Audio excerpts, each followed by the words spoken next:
Imaginez une bibliothèque qui serait consacrée uniquement aux besoins des violoncellistes amateurs. Ça existe.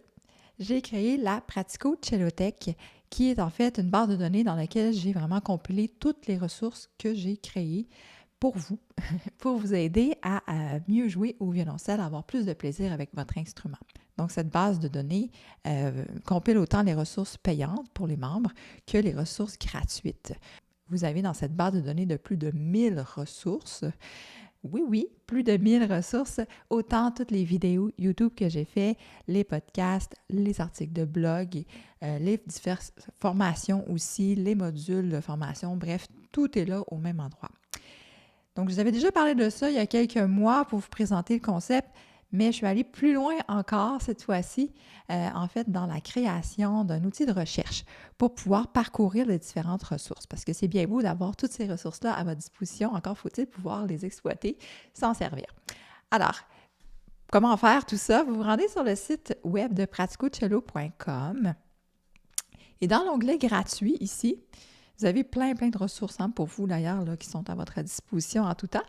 Mais là, on va cliquer sur la Pratico Cellothèque. Donc, si vous voulez y aller directement avec l'URL, c'est praticocello.com/cellothèque. Alors, vous allez arriver sur cette page. Si je descends tout en bas, vous allez voir la fameuse barre de données dont je parle, là, avec les 1000 ressources, plus de 1000 en fait. Vraiment, tout est là. C'est classé par catégorie. Vous avez le lien direct. Vous savez si c'est gratuit ou si c'est payant, c'est réservé à quel plan d'abonnement, etc. Donc, l'outil que je voulais vous montrer, en fait, il se trouve en haut ici. C'est tout simplement un petit robot que j'ai entraîné dans le seul but de pouvoir vraiment répondre de façon précise à vos demandes. Donc, vous écrivez ici dans l'encadré votre question. Et là, je vous invite à être vraiment le plus précise possible dans votre recherche.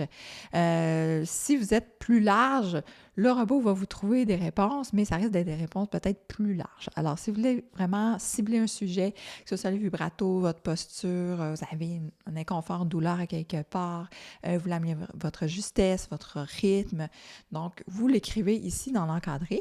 Je vous ai donné par exemple l'exemple de « J'aimerais avoir des trucs pour améliorer mon vibrato ». Alors, on va y aller avec ça ici. On va l'écrire. Et voilà.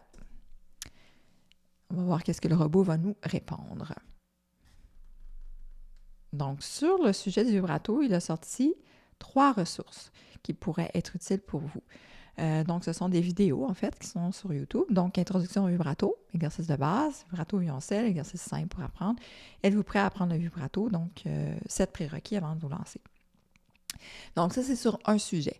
Vous pourriez y aller, comme je vous dis, avec ce dont vous avez besoin en ce moment, que ce soit la lecture de partition, la théorie. J'ai vraiment couvert très large sur ma chaîne YouTube. Il y a beaucoup de ressources pour vous. Donc, j'invite à aller faire une recherche tout simplement pour voir qu'est-ce que le robot va vous sortir, puis d'aller fouiner ensuite pour approfondir peut-être un peu plus le sujet. Si vous avez déjà fait une recherche dans ici l'encadré et vous voulez recommencer, vous pouvez tout simplement donc rafraîchir ici l'encadré et reposer une nouvelle question. Alors voilà, je suis très curieuse de vous entendre sur ce petit outil qui est mis à votre disposition. Donc, n'hésitez pas à m'écrire sous la vidéo vos commentaires. Est-ce que ça a été utile pour vous? Avez-vous réussi à trouver les réponses que vous cherchiez? Alors, amusez-vous maintenant à fouiller dans toutes ces ressources et je vous dis à bientôt!